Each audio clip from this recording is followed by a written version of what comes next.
Hello everyone, my name is Michael, and if there's one thing that you can say about that virtually every RPG set in a past historical era, it's medievalism, which, even if it's not directly addressed, is something that impinges on quite a number of different aspects of the world building and the story and the characters and their worldview. What if we could go back to another time? If you've been following this channel for quite some time, you'll know that in a number of my videos, including the Dark Sun video, my video about diversity in RPG settings, which I'm going to link below, and in my video complaining about The Elder Scrolls Oblivion, I have been a long-time advocate for increasing, diversifying the range of historical eras that we get to explore in fantasy role-playing. And a brand new Dungeons & Dragons 5th edition campaign setting called Vynestra has taken up the mantle of doing that by setting it in a world that is inspired by the late Roman Republic. And when I was contacted by the creators, I was immediately fascinated because, though I play a lot of medieval set RPGs, to be honest, the Middle Ages are not my favorite historical era. My favorite is definitely the classical age of ancient Greece and Rome, and I'm just much more compelled by that world than I am by the medieval one. So I jumped at the chance to take a look at this new setting, which is going up on Kickstarter very, very soon. I'm going to put a link to that in the description. If you want to go check out the Kickstarter page, I strongly suggest supporting this. If you are interested in the classical era in RPGs, or in Dungeons & Dragons 5th edition expanding its campaign worlds, if you're interested in that, but let's get into the setting. Vynestra has a very complicated and well thought out universe involving various elemental planes that are all connected to one another, forming the medial plane, which is sort of like the prime material plane where most of the game will take place. It also has a fascinating cosmogony of deities and how they relate to the mortal world, because Vynestra takes place in a world in which the gods are losing their power. They go cyclically through different eras where they wax and wane in authority, and we are in an age where their power has been diminishing considerably. And so the way that the gods can still influence humanity is through the powers of ember blood. Ember blood is the description of people that have been granted a fraction of a deity's soul, and through that soul can gain extraordinary powers. Some of them are similar to the spells that a mage or a cleric would cast, and some are truly godlike or demigod-like in power. And you play in this game as a young Emberblood who is advancing along the levels. From level 2 on, you gain access to your various Emberblood abilities. And I was fascinated that you don't really have to match the deity that is granting your powers, or demigod-like powers of Emberblood. For instance, you can be a completely good, lawful, and just character, and yet for some reason your Emberblood power comes from the god of death, or some sort of monstrously evil, villainous god. And I think that has some very fascinating role-playing potentials, as the soul of evil inhabiting the good character is pushing them to behave in a way that they normally wouldn't. You do actually have control over your Emberblood powers, and you don't need to worship or follow that deity, especially if there's some sort of weird moral clash between you and the god. But I just think it's an interesting idea of that conflict going on in your soul, and it adds a lot of spice to the alignment system that you can explore. The center of the player character's world on the medial plane is the mighty Aldaran Empire, and it has many of the characteristics of ancient Rome. There are various political factions, some of which want to encourage autocracy and a return to an emperor guiding the Aldaran people through violence and oppressing the poor, and there are sort of a populares-like faction called the Reformists, who want to increase the power of the lower classes next to the aristocracy. And there's also a third class, which kind of reminded me a little bit of the populares, because they're sort of like rich kid class traders who support some popular things, but are mostly just sort of dissolute and pleasure-seeking, and not as politically committed as the Reformists are. But all of this mirrors the actual divide in late Republican Rome between the aristocratic optimates, or best people, and the populares who favored the poor. And I just think that adding politics into the game is fascinating because that doesn't exist in the same way in the medieval world. You're not just obeying the mandates of a king. You have to sway the mob or the aristocracy to your respective side, or maybe somehow get both of them to follow you, or at least fear you. And being a social climber that can rise to become the dictator of the Aldaran Empire just sounds absolutely right up my alley, and I would love to have that be the culmination of a campaign, where maybe our party characters form some sort of triumvirate and decide to rule over the Empire as dictators, but then maybe turn on one another at the very end, after the campaign is over, and the big bad is defeated and try to destroy each other. There's just a limitless amount of possibility with Roman politics, and how nasty and violent and brutal it got. There is just such an enormous well of campaign ideas to sink into there. The politics can slowly lead you into something even bigger, involving the impact of the gods on the world, or maybe the destruction of the entire medial plane. It's just a fascinating entry point. And it's not just the politics they've done. The creators of Vynestra have gone all in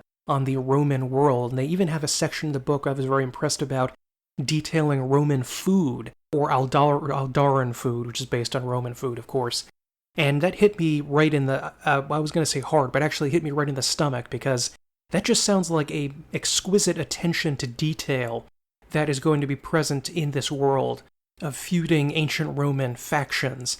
And they even go in great depth about the class system in ancient Rome, with various grades of people, all the way from the outcasts at the very bottom to the patricians at the very top, who are magnificently wealthy and disdain their miserable inferiors. There's also a significant section on Roman clothing, so if you want to get your fashion going, you're going to be able to make togas and all sorts of wonderful designs for your character's look, which I think is aesthetically going to be amazing. I'm sort of exhausted with the tabards and so forth of the medieval style. I want to wear some togas, and I want to wear some flowing crimson robes. And of course, we're going to be able to use all of that magnificent Roman equipment. So there's full centurion outfits, muscled cuirass, gladius, the full legionary regalia, and of course the full gladiatorial array. And, there are gladiatorial fights in arenas that you can engage in.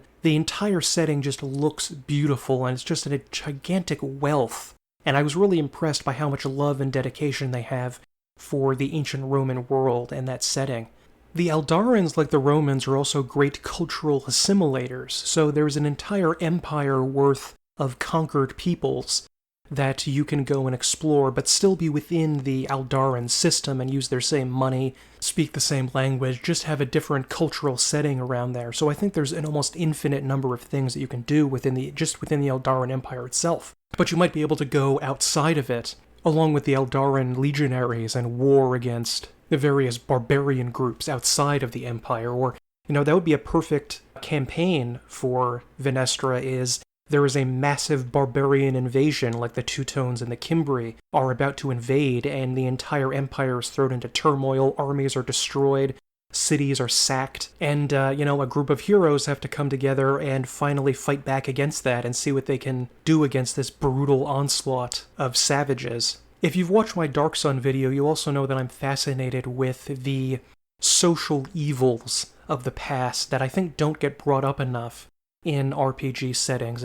The Roman Republic stood at the very center of the civilized world. Yet even at the zenith of her pride and power, the Republic lay fatally stricken with a disease called human slavery.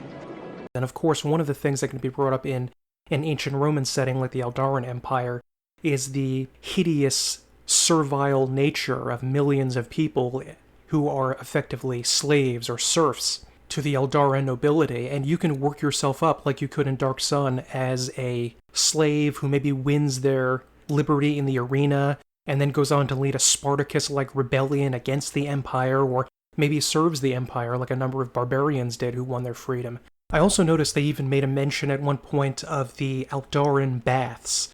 And of course we know that the thermae of the ancient Romans, that the bath setting was one of the major features of their civilization, which certainly didn't exist in the comparatively filthy Middle Ages.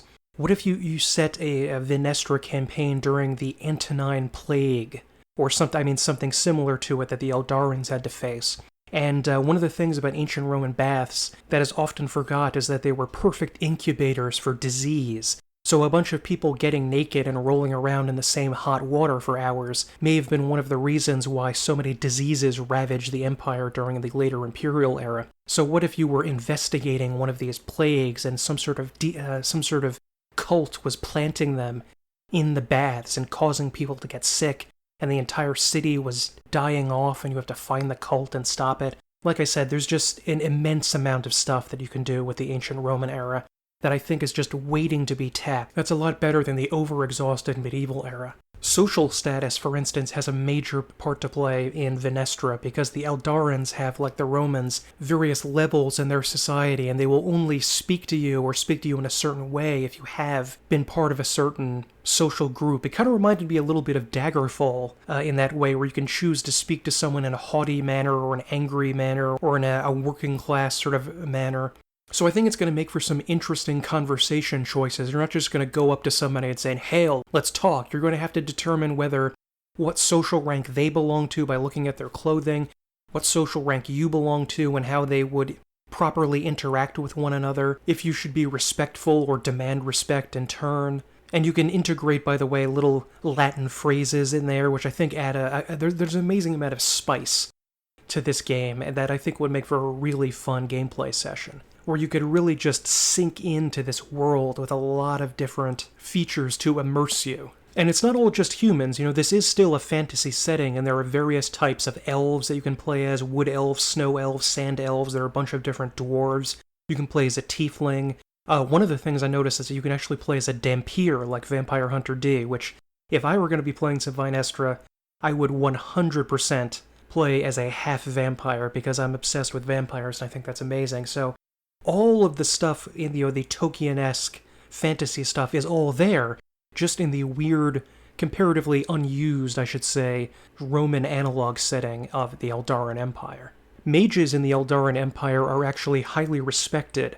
That would be an important ticket towards getting towards higher social status if you had magical powers, so that may be a way for you to become a social climber if you were a wizard among the Eldaran. And the Eldaran actually have a high magic setting, I would say, which, to be honest, is not my favorite. I prefer, if I had my druthers, a low magic setting, but this is much more Forgotten Realms-esque high fantasy, where even like minor stores could have magical lights on them, or they're little magical toys that children have. Magic is kind of ubiquitous, and it doesn't have the gravitas and the unusual quality of seeing magic in a low magic setting like in Conan or Dark Sun or something. But that's fine, that's just a minor point that I'm not crazy about. I definitely do like what they do with the gods because of that waning power of the deities, and the Eldarans, like the Romans, are a very superstitious people, so they're always looking at the auspices to try to determine what to do next, and are very fearful of the gods, and are working as hard as they can to earn the favor of the deities.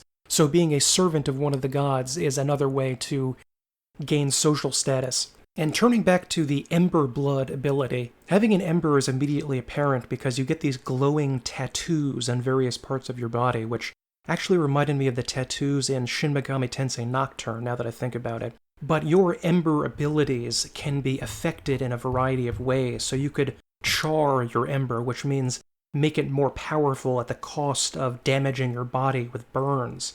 Just to give you an example of some of the Ember Blood abilities, you can get Cure Wounds, Invisibility, give yourself extra armor. There's one I really liked called Eater of Dreams, where you deal damage to a sleeping or unconscious creature, and you heal yourself for 2d6 hit points. I thought that was really interesting.